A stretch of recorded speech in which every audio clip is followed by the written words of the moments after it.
നമസ്കാരം. അക്ഷരങ്ങളുടെ സുൽത്താൻ ശ്രീ വൈക്കം മുഹമ്മദ് ബഷീർ ഓർമ്മദിനം ജൂലൈ 5.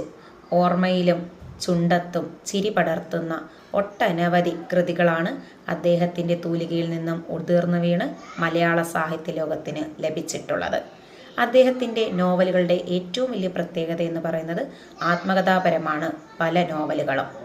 അതുപോലെ ആത്മകഥാംശമുള്ള ഒരു നോവലാണ് ഞാനിവിടെ പരിചയപ്പെടുത്തുന്നത്. വളരെ ലഘുവായ ഒരു നോവൽ, മതിലുകൾ. നർമ്മവും ലാളിത്യവും ഒക്കെ തുളുമ്പുന്ന നോവൽ, പ്രണയവും നഷ്ടപ്രണയവും വരച്ചു കാട്ടുന്ന നോവൽ മതിലുകൾ. രാഷ്ട്രീയ തടവുകാരനായി ജയിലിലെത്തുന്ന നമ്മുടെ മതിലുകൾ നോവലിലെ കഥാകാരൻ വൈക്കം മുഹമ്മദ് ബഷീർ തന്നെയാണ്.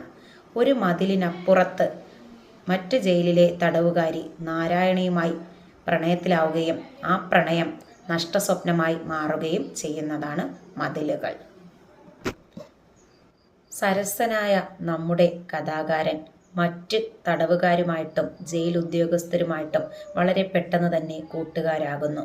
ഒരു മതിലിനപ്പുറത്ത് നിന്നും കേൾക്കുന്ന നാരായണിയുടെ ശബ്ദം പിന്നീടത് പ്രണയമായി മാറുന്നു. അവർ പരസ്പരം മതിലിനപ്പുറവും ഇപ്പുറവും നിന്ന് ഒരുപാട് കാര്യങ്ങൾ പറയുന്നു, സമ്മാനങ്ങൾ പങ്കുവയ്ക്കുന്നു.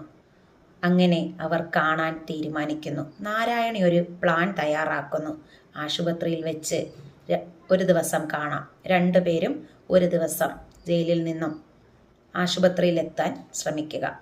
പക്ഷേ അപ്പോഴാണ് ജയിൽ മോചിതനാക്കിക്കൊണ്ടുള്ള നമ്മുടെ കഥാകാരന് അറിയിപ്പ് വരുന്നത്. അദ്ദേഹം ആകെ തകർന്നു പോയി. നാരായണിയെ കാണണമെന്ന ചിന്തയുമായി അദ്ദേഹം ഒരു റോസാപുഷ്പവും പിടിച്ച് ജയിൽ മതിലിനടുത്ത് നിൽക്കുന്നത് കൊണ്ട് നോവൽ അവസാനിക്കുന്നു. അനശ്വര സ്നേഹത്താൽ കെട്ടിപ്പടുത്ത മതിലിൻ്റെ കഥ പറയുന്ന നോവൽ മലയാളിക്കെന്നും ഏറെ പ്രിയമാണ്. ഈ നോവൽ ശ്രീ അടൂർ ഗോപാലകൃഷ്ണൻ സിനിമയാക്കിയിട്ടുണ്ട്.